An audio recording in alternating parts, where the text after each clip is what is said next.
Good morning, everyone. This is Sunday, November 29th, 2015. Our subject today is Ancient and Modern Necromancy, alias Mesmerism, and Hypnotism Denounced. We are going to really strip that bare today. I wanted to start first with something Joseph had brought up. He'd read, I believe it's in Miscellaneous Writing, Mrs. Eddy saying to read, and I believe she makes a point of in public places, but to read from the textbook itself, the Bible and Science and Health, and not, copies. And I believe this was one of the reasons for a long time Mrs. Evans did not want the full text lesson. We stayed with marking our books. And then more recently, it was changed, maybe, I would say, to keep up with the times, because especially our youth would not have any inclination to mark books. Many people read the lesson on their computers. They don't even read from the full text paper version. So what is your comments about this, if any?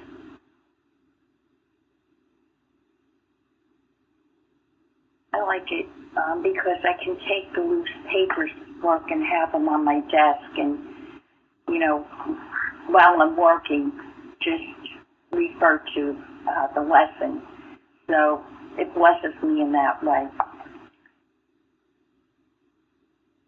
I would think is the spirit with which you are reading the words. I mean, I don't know, but I don't think that if Mrs. Eddy was here today, I don't know what her view of this would be. Yes, we know that she is said to keep up with the times. Also, in this same pages, she talks about having readers, a male and female. Now, this isn't the manual. This is in prose works. But elsewhere, I know, I've read it recently, and it was in one of the Oaks books, I'm fairly sure, where she gets that question from a church, well, we happen to have 2 female readers, is that all right? And she said, well, of course, you demonstrate. It's demonstration is what she always goes back to. Demonstration. Not rules and laws, but demonstration. Go ahead, Carol. I was going to say, I always felt that there was more inspiration when I read it from the books themselves. And I still do, but I still get an awful lot from the full text. I take them too and use that. So, thank you. Bruce? My suspicion is that her concern was the integrity of the text. Thank you. You know the history of humanity, the nature of the human mind. It would want to manipulate things for its own purposes instead of remaining in its pure form. We know the history of Mary Baker Eddy. She spent years, hours, revising Science and Health, and regardless of what all of the other things that she did, which was numerous, huge, she spent most of her time focusing on that textbook. And, I agree with Bruce. I think she was concerned about copies being made to be read from the platform and then circulated after. And then, of course, the numerous circulations might have been a temptation to distort it or change it in some way. So I personally get an awful lot. I like the full lesson. But I also go back to the Bible and Science and Health every day after I finish the lesson and read consecutively or where God directs. Thank you. Go ahead. No, I think I will say this, that I have prayed about this. I prayed about it when I was a reader in the other church. That, which is the right way? Would it be fine? And in my heart, I feel like it was fine because the feeling with which the words went forth and the diligence to make sure that this is correct from the book, I felt was what was warranted, and I felt it went forth as it should. Thank you. I feel that it's unfoldment. That's how I feel. To be able to read it either on the computer or to take the full text with you. Well, can I add something? certainly. You know, the time when, oftentimes Mrs. Eddy, when she saw something differently, she revised it. And I think for the time that she said it, she was completely right. But for us today, we are not copying her material out. We are reading it directly. So I think it is an unfoldment. And I think it's an important unfoldment, but we have the option to do both. Thank you. I know for myself, this bothered me in the beginning, and but I feel like the standards are so high in this independent church that the proofing is done, the lessons are written, and then the proofing is done meticulously by several people, and I feel like we can trust that and also have our books right with us as well. I think it's a wonderful thing to be able to use. Thank you. I've always liked... Oh, I'm sorry. Go ahead. I was just going to comment on the quality of the proofing and throw in a couple 2 cents, including Dale's work, which has been spectacular. So. Her proofing, and Betty, who does the full text, and beautifully so, and others fairly. There are others of you that proof, or fairly did proof. We have new proofers now. Anyway, we were grateful for all of our proofers and workers on the lesson. Go ahead, Betty, who I was surprised at her answer about the full text. Go ahead. Well, I've always marked my books. I still do, and I like reading out of my books when I study the lesson because I can read around and see what else is in and around the actual lesson. And it gives me a little bit more of insight into it sometimes. But when I travel, I really like having the full text. I use the full text weekly when we do our Bible studies and roundtables because I write notes on there in and around the lesson. And so I use them both. Thank you. My feeling is, too, that there's a place for both. The main thing is don't let anyone take the books out of your hands. You keep those books, you use those books, and don't you let anybody take them out of your hands. I think Mrs. Eddy's concern was, as Bruce stated, people are going to get copies, and so quick and easy, and then you end up reading it only on the computer, and maybe who knows what's happened. Of course, in this church, it is true, the integrity is maintained, but it is up to you to demonstrate what you feel is right for you. No one, that's part of our independence. We don't tell you what to do. You take it to God, but I think it's a valid point. And I've gone back to marking my books. I use both the full text and my books. Go ahead. Was that you, Tom? Yes, Tom. So I guess when I was growing up, I never understood it. And what bothered me as a kid, and I mean as a kid really, was to me what I thought was the over-concern with reading a full text. Right. I did not get that. It was like you committed a crime. Mm-hmm. You did that. Right. And people who read the full text had to do it in secret and not tell anybody. I never liked that. Okay, well, I didn't know about that, but there is one other thing I would like to comment on. This is not like we're arbitrarily taking various passages and putting them together. We're actually just doing the lesson, which has specific citations and so forth, and we're just doing the full text on an existing lesson. Yes. It's a little different than if we just were arbitrarily grabbing stuff from the textbook. Right. That's right. So I always thought that what this showed was the hypocrisy of the Boston church, because they were so,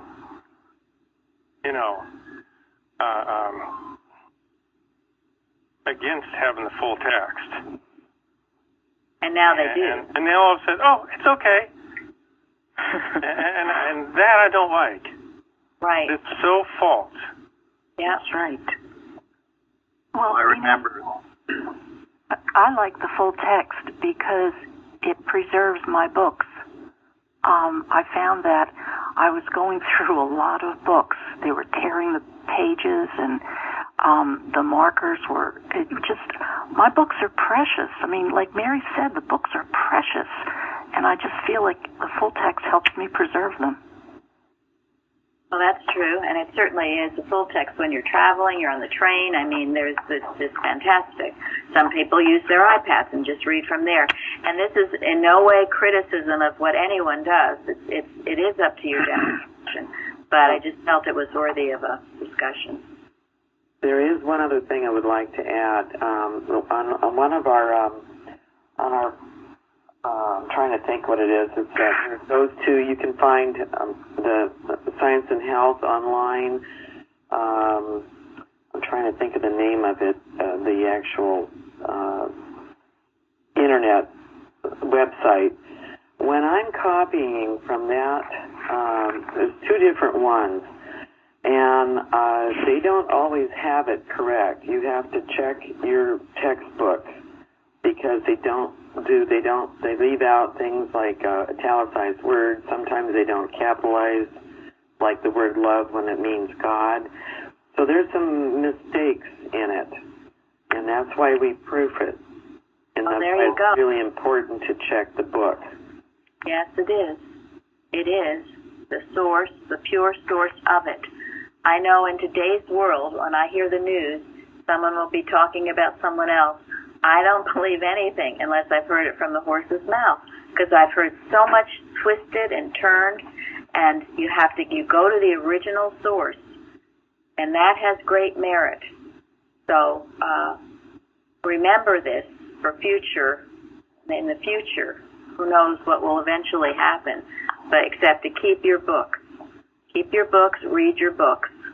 And if the full text is helpful, or you like to read on the computer, or whatever else you like to do, but keep the original source to go back to. It's interesting that's come up because I'm on the verge of buying a new set of books and a new set of markers. There's an independent publisher called thepromisecomforter.com, I think, and they've released some beautiful leather books. My books I've had since I was a teenager. They're really worn out. And I'm feeling, I love the full text, but I'm feeling like I want to get back to marking my books. And so it's so interesting that it's come up. I feel like they go together. The book that full text is great for traveling on the run or just having it there. But I miss the books. So now I miss marking my books. So I want to go back to that. Yes, and that website does have beautiful leather books. I don't believe the Publishing Society prints leather books anymore. I was in the reading room recently. I didn't even see the hardcovers. They were all paperback. So maybe you can get covers. They do have some kind of, not leather, but some other kind of so-called leather bond. Yes. Well, I have my leather books who've gone through 30 years of teaching, and I love those books. They're full of notes and sticky pads, notes, and everything. Those books are invaluable to me. They're falling apart. I have them marked. I will never lose them. I will keep reading from them. So, okay. We want to... In Germany, they still do have the Bible in leather, but the Science and Health, the recent translations are on these strange acetates or plasticized backing. Interesting. Well, I guess my point is, cherish your book, the original source, and be grateful for all these other more modern ways, I guess, just keeping abreast of the times. And remember that when Mrs. Eddy had her books published, she had to proof them herself and rewrite many of the pages because the the darn publisher changed it when he was printing it. Yes. She had to do it herself to make sure it was correctly done. And we found here, I mean, years ago when we started publishing some of these early worker books, the mistakes that came back were unbelievable. And that includes in the lessons. It was just incredible. We had this little, it went outside the church at that time. It was Ansavino's. Anyway, yeah, we would come back to, and Mrs. Evans said then it was the opposition to the word being put out correctly. So it was a little printing company at that time that people who owned it went to church here, but the mistakes were unbelievable. And so we worked through that, and now, of course, we do our own printing within the church. But anything done for church will meet tremendous opposition. And Gary's point, that's true. She had to check it herself because she couldn't trust it. She went out to some other hands, and things were all bollocksed up. So, again, value your pure source from Mrs. Eddy. And if other things are helpful to you, well, that's fine. Okay. Add one word. Could I add one word? One word. Well, we have a lot to cover. Sorry, it's not just one word. I just wanted to say that one reason I'm so grateful for the Bible study is that that Bible, I work with it all the time in reading for the Bible lesson. And that's something that Plainfield gives us, is having a Bible study. Yes, and again, to get that Bible in your hands, to know what's in it, to work with these ideas, it's tremendous value. So, ancient and modern necromancy. What is necromancy? You've read it for a million years. It's the art of revealing future events by pretending communication with the dead. Thank you. You were prepared. Yes. Ancient and modern. So, what is that implying? It's still around, folks. Yeah. Still around. Happens now. Yes. Anciently, I mean, you have that story. You can see Saul, the weak king Saul, when the people demanded a king, and they got Saul. And he was so weak and worried and all of that. And when he got in trouble and the prophet Samuel had passed on, what did he do?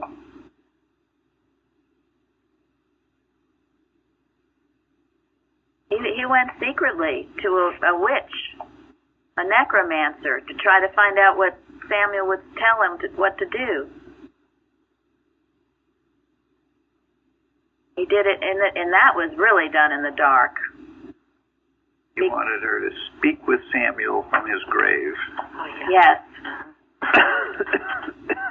Now, this is, if you don't know God, if you have no sense of who and what God is, or who you are as his child, you will seek out this other stuff.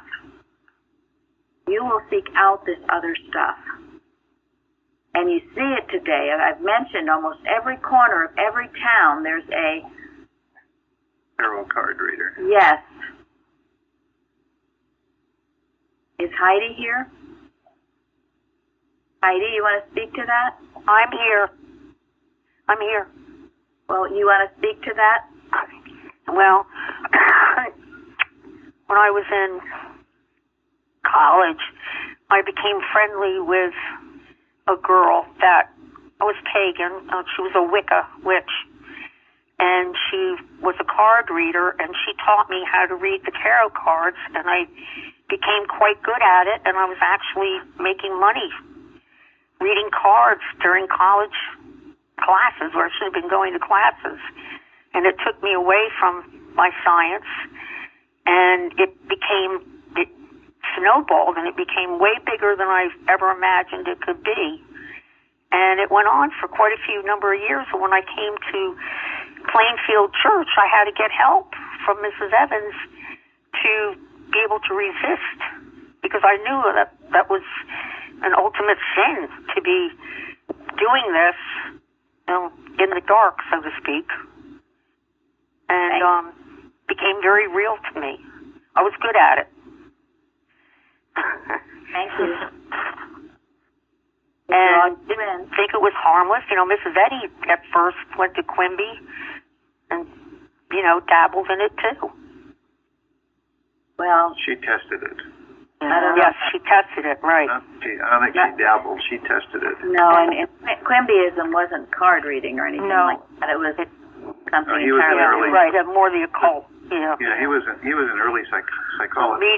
A medium, so to speak. I'm not sure Quimby was No, he wasn't a spiritualist or anything like that, Yeah. No, he was a something psychologist. else. I'm not sure if he was really a bad person. He just he wasn't. He was a wasn't pretty homeopathic. science, but Yeah, Go ahead, Joanne. he was a homeopathic healer. And it was completely different from tarot cards. Yeah. And I was in that myself when I was in my early 20s. And the way I got into it was... what were you into? Homeopathy or... No, tarot cards. Okay, go ahead. And the way I got interested in it was it became very popular after the Charles Manson murders, because that's what he did. He had a cult that was into that, tarot card readings. And don't ask me why I got attracted to it, but that's how it all became really popular in current day. I mean, it's been around a long time. A regular deck of cards is based upon it. Wow. I come to these things and learn. Okay, well... so that's necromancy. That's necromancy. It's still going on. You see it at street corners. You see it where people don't know who they're God. I mean, I was surprised. Princess Diana, she dabbled in some of this stuff. I mean, they're world leaders. And I've told you, certainly Hitler was into Satanism. He surrounded himself. Yes, and he surrounded himself. No one could have committed those atrocities unless it was based on something so incredibly godless. All right, so what is the definition of mesmerism? She's saying modern necromancy alias mesmerism. It wasn't in the 1828 dictionary, but it is pretty much in Science and Health. What is mesmerism? Who gave me that other quote? That was me. Hypnosis as induced according to Mesmer through animal magnetism, hypnotism, a compelling attraction, fascination. That's from the dictionary. Okay. Well, I got an invisible natural force exerted by animals, irresistible attraction, spellbinding. Now that mesmerism, that's going into animal magnetism as well. Okay, and what both Heidi and Joanne just described was an attraction that they couldn't resist, isn't it? Yes. Yes. Mrs. Eddy describes it as one human mind influencing another human mind. Yes. To do things that they would not otherwise do.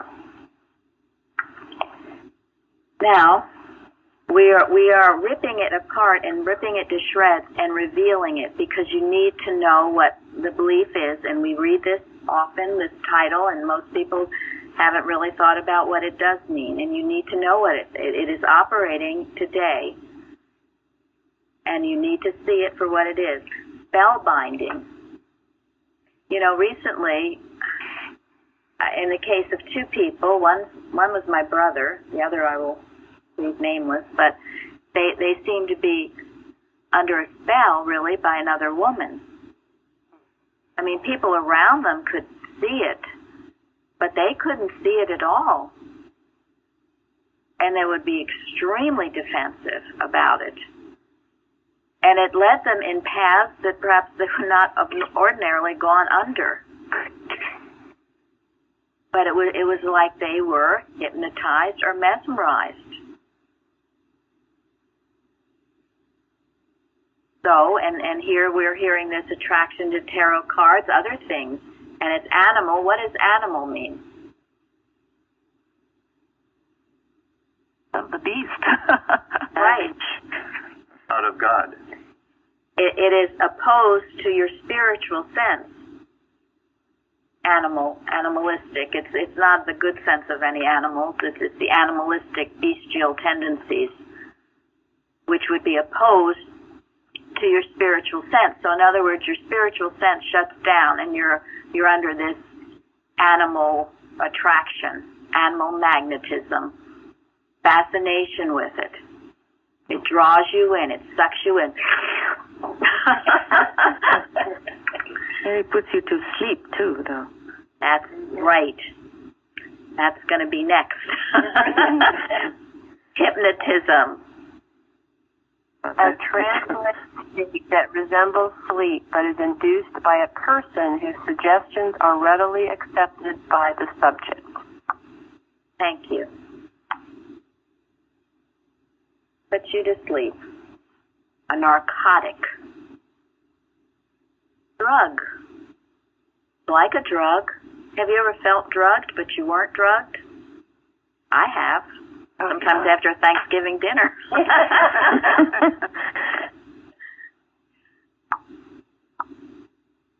But has anybody ever readily accepted another person's suggestion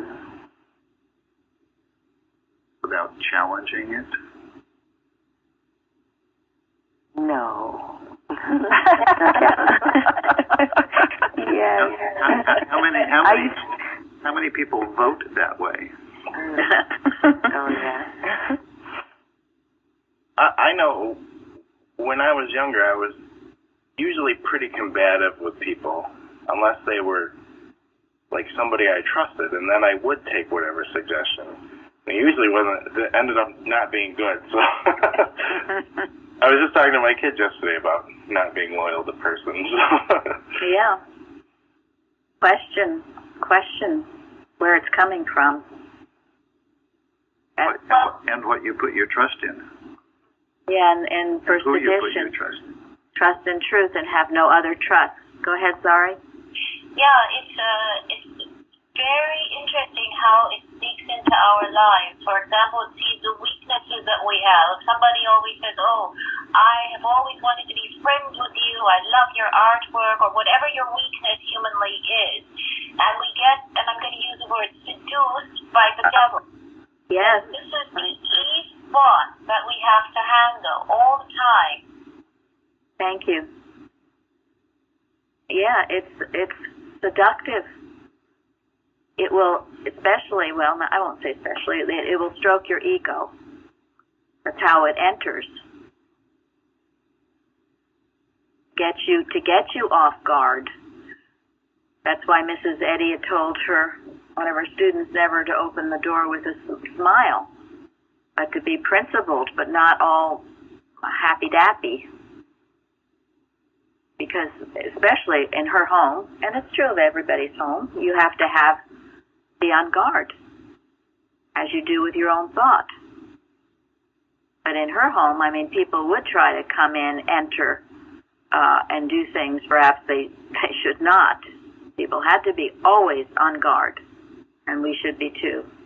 This is what I think, when we do the watches, it's very important, because until I started really taking that seriously and doing the watches, I noticed my thought was sometimes all over the place, and I didn't know why certain influences were coming into my thought. And now I watch my thought more, and I think that's what Mrs. Eddy was talking about.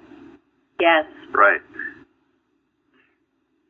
The more useful you are to God, the more careful you have to watch your thought. The article by Eustace on malicious mind is very helpful that way. He is wonderful. His whole book, he says everything, malicious mind is behind everything that you encounter. That's been very helpful to me, because when an unpleasant or wrong thought comes in, I immediately know it's malicious mind, and I just say, "Get thee behind me, Satan." Good. And I think the Dixon letter really is excellent too. What he says about, don't think it's by chance or some circumstance why error comes. We have to see it as what it is and reject it. Not be fighting it, but reject it. It's a strong, and of course that's why Mr. Sedley uses the word denounce instead of, any soft word. Thank you. Yes. Resist error and it will flee from you. Yeah, the idea of counterfeits, which I first encountered in the Dixon letter, was think of that a lot. Is this a counterfeit to something good? Right. So. Well, and the word magnetism is the power of attraction, and of course, like a magnet. And of course, Mrs. Eddy says that the only attraction is what? God. Yeah. Spirit. Out of spirit. But you need to be knowing that, because all of this other stuff is paraded in front of your face. Now, the other word, that's not in the title, but it's in the lesson, is occultism. What's occultism? So occult means hidden. Thank you. I thought that was so interesting. Occult. Hidden from the eye or understanding. Secret. Unknown and undetected. And what does she say over and over in this lesson about error? What do we have to do? Remove the mask. And detect it. Remove the mask and detect it. An occult and all of these secret arts, or satanical arts, I should say, because they are, like to operate in secret. That is why we emphasize the point of getting the error out, exposing it, even if it's embarrassing, you think.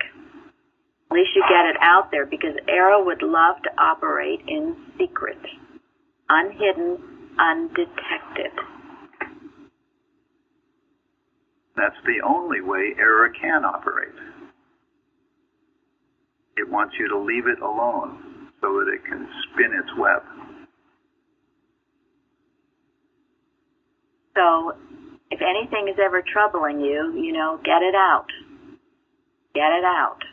Don't hide it. Don't think it's yours. Don't keep it under cover. Is what it wants. And that's why Mrs. Eddy says that error uncovered is 2/3 destroyed, and the final third destroys itself. Once it comes to the light of day, you can realize its nothingness.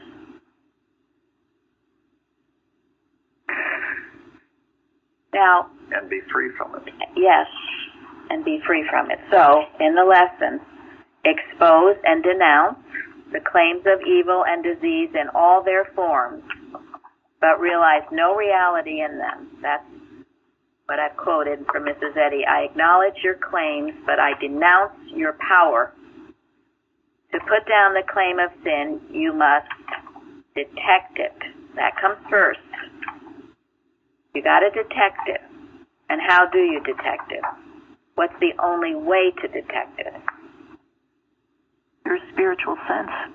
Yes. Then, remove the mask. How do you do that? See through it. Yes. See through it. So we don't just, gloss it over, which you've been talking about it, and say God is love, and I just polish it and it'll go away. We see through it, and by seeing through it, we unmask it, and that gives us the power to work spiritually. Yes. And also, never personalize yes. it. This is true, yes. Don't attach it to the person that it appears to be attached to. Yes. Separate it from the person It's wearing a face, just as a mask would, telling you it's Mr. So-and-so. And you have to realize it is not Mr. So-and-so. It is animal magnetism operating through him, but it's not him or her. And the reason Eustace was so clear on this, he was one of the 3 trustees of the Publishing Society, appointed by Mrs. Eddy. The independent publishing deed of trust, separate from the church. And he served loyally as a trustee until the litigation where the Board of Trustees of the church literally stole the trust and fired the trustees and took control of the publishing, which Mrs. Eddy never, which is totally contrary to what Mrs. Eddy intended. And he was excommunicated, he was slandered, he was told he was no good, and publicly hung out to dry by the board of directors of the church in Boston. And he saw that as impersonal, malicious mind. He never once took it personally. He never once assigned it to the directors who did it. He recognized it as impersonal, and he was grateful for his freedom from ecclesiastical despotism, and he went on to teach thousands of people, to give hundreds of lectures, and to do a tremendous amount of good as an independent Christian Scientist. But if he personalized it, he would never have been able, he would have just died. It withered up and died and done nothing useful. And he lived a very long life. This Richard Oakes we've talked about, who wrote Discerning the Rights of Man, he was taught by Herbert Eustace. Sometime we'll have to put what he wrote about Eustace in our magazine, because he told us, not what he wrote, but he came and he told us about Eustace and taking class from him. And Eustace was in California, and it's a wonderful recollection of Eustace. And I've told you this too, that the one time Oak said, well, aren't you furious at these guys? Don't you want to get back at them? And he just said, you bite your tongue. I don't want to ever hear you say anything like that again. He got a real rebuke from Eustace, because Eustace knew if he came down to their level, it would be the battle of the beasts, and it would kill him. All that hatred, all that stuff would just come pouring in at him, which was the intent. His book, Christian Science, its clear, correct teachings, is really a masterpiece. And we were very honored to be given the Eustace Foundation. So it really is. It is. The way he explains how evil works is tremendous. Yes. You don't have it, you should have it. We sell it. It's also online, I'm sure. Everything's online. But one to know. Wasn't that also what Augustus Getson went through with the board of directors? A lot of people did, yes. Yes, yes. Hers, it was quite different than Eustace, though. But it was true. She was excommunicated and maligned and all of that. As was Kratzer. As was really Peter V. Ross. All the good ones. All the good ones. All the good ones were excommunicated. The badge of honor. As was the Plainfield Church. Right. As was the Plainfield Church.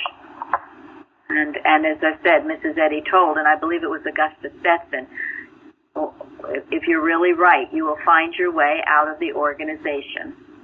So, and the organization is the human mind. And I was reading today where Carpenter likes it. He said it's just like Romanism. It is Romanism. That's the human mind. It's 5 popes instead of 1. Yeah, and you get told what to do, how to read, everything, and so it's freedom of thought. We all must have it. Because God requires it. Okay, so we've removed the mask. Not person, place, or thing, Mrs. Eddy says. Error is never person, place, nor thing. and then you point out the illusion. So what does that mean, and how do you do it?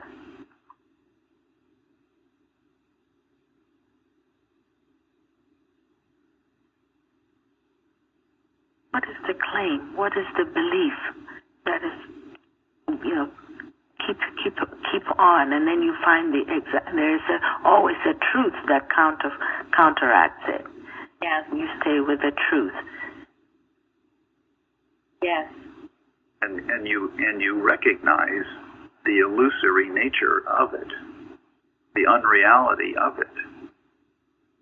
Once you remove the mask, then it's pretty easy to see how ridiculous, how unreal, how ungodlike the suggestion was in the first place. Then you laugh at it. And you can deal with it. That is right. Can anybody tell me what Scientology is? Because people who don't know Christian Science sometimes think that it's that, and it's far from it. I think Scientology is a cult, isn't it? It's not only a cult. It's not only a cult. It's also a very malicious form of mind control and manipulation. Yeah. Yeah, I'm not an authority on Scientology. I do know that it is not Christian Science.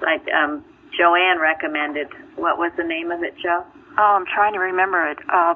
But it's a movie. It was produced a year ago, a documentary that was on 60 Minutes.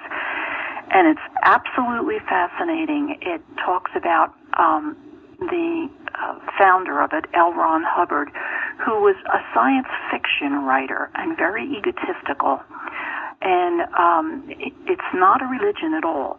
It's based upon science fiction. He believes that aliens inhabit your body. And and there's levels to it, and you have to pay money to go from one level to the next and go through their teaching. And it is a cult, a very manipulative cult. And he got to the point where he wanted to keep all the money that was coming into him and not pay taxes to the IRS. So they filed hundreds of lawsuits against the IRS. And the IRS couldn't stand it anymore. It finally broke them down so that they let them call themselves a religion, so he didn't have to pay taxes. But it is not a religion. Interesting. Thank you, Joe. It's not based on the Bible. I was just looking it up, and on Wikipedia it does say not to be confused with religious science or Christian Science. Oh, yeah. About time it came up like that. People have enough. I think many people are confused about that. They don't know science and health, and so they think that's the same thing. And, we have to be guarding against that. Well, your life will help eliminate the confusion. Yes. So be a light. Yeah, a couple of years ago when we had a tour of churches in Plainfield, the people who came to our church to look at it, one of the first things they thought was that we were Scientology. And I know when we took a tour of the Mother Church a year or so ago, one of the first things the tour guide said is we are not Scientology. So it is a big confusion. We do need to be clear that it is definitely not. We have that in our questions and answers, too. Mary, the name of the movie that was produced by HBO is called Going Clear, and it's available on Netflix. Going Clear, okay. Thank you, Joe. Thank you. Going Clear. So, and last night, I noticed on television was the movie The Manchurian Candidate, which we'd watched years ago. It's an old movie. It has Frank Sinatra and Angela Lansbury, but it deals with the nature of mesmerism and hypnotism and brainwashing. It's about, some soldiers coming back from war who are brainwashed and what that leads to. So if you haven't seen that, you should see that. We can't be stupid about the workings of animal magnetism. We don't get drawn into it and believe it to be a reality, but we also know what we're dealing with, and we're wise to it. We see its illusion. There was someone Wednesday night who gave a testimony about that, about, when the illusion of sinner sickness tempts you. And the idea... That was me. The reading, talking about wisdom tooth pain, or some pain that I experienced, and that is what I read that helped me just break through it. And it was the word illusion that finally got to me, and I did laugh. That's exactly what happened once that word illusion stuck with me, and that's what brought the healing. So I'm very grateful for that. The ability to laugh at it doesn't like to be laughed at. When you laugh at it, you've really put it in its place. So it's always good to laugh at error, but you got to be there first. But as Day was, she worked through it. The other thing in the lesson, there's a lot in this lesson. We could go on for 10 hours, but she says, there is too much animal courage in society and not sufficient moral courage. Christians must take up arms against error at home and abroad. Why do you think she said and abroad? Because it's everywhere. Yeah.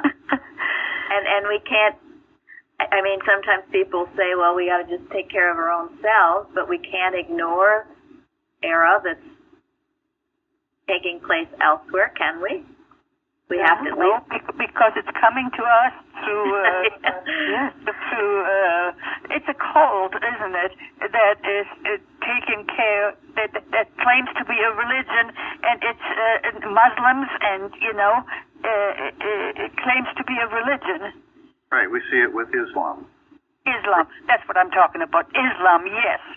And it's trying to come into this country, so we definitely have to deal with it. We do. Yeah, we don't want to be invaded. No. I think all wrong thoughts, though. Every system that's wrong, everywhere. The world is in our thinking. Exactly. It is. Many systems, yes. And this is where it goes back to. If you're aware of it, it's in your consciousness, and you have to deal with it. Because where is everything anyway? Then our thinking. Thought is the only place you can stand for anything. Right. Thought against anything. And if you tolerate error anywhere in your consciousness because you think it's 1,000 miles away, or you think it's somebody else's problem, then you haven't handled it. Very, very important. This is what she means. At home and abroad. If you think it's somebody else's problem, or it doesn't bother me, if it's coming to your door, you need to handle it, and you need to pray for those people who seem to be under it. And if you don't, you're not a Christian Scientist. You're a selfish, you know what. We had that Unity Watch on November 19th. Islam is without being, substance, truth, presence, activity, or manifestation in God's creation. It is powerless, mindless, and lifeless. It does not belong to, nor is it any part of anything that is true or infinite. It is a negation, nothing. Therefore, anything that seems to be influenced in this belief is neither thought nor influence. Right. And in our watches, we handle not only Islam, but we handle communism, we handle Romanism, we handle materia medica, we handle all the false beliefs that seem to be enslaving people. Materialism. There's a list, and it's a long list. Yes, and we have it on our Christian Science. Right.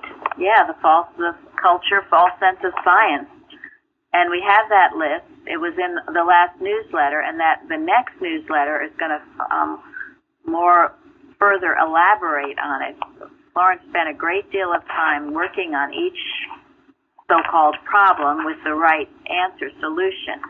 And we're going to continue on our newsletter to give you a lot of things to work with. And some of these watches, it's right, you keep them, you save them, you continue to work with them. So Well, there's a lot to say and do, but the time has come.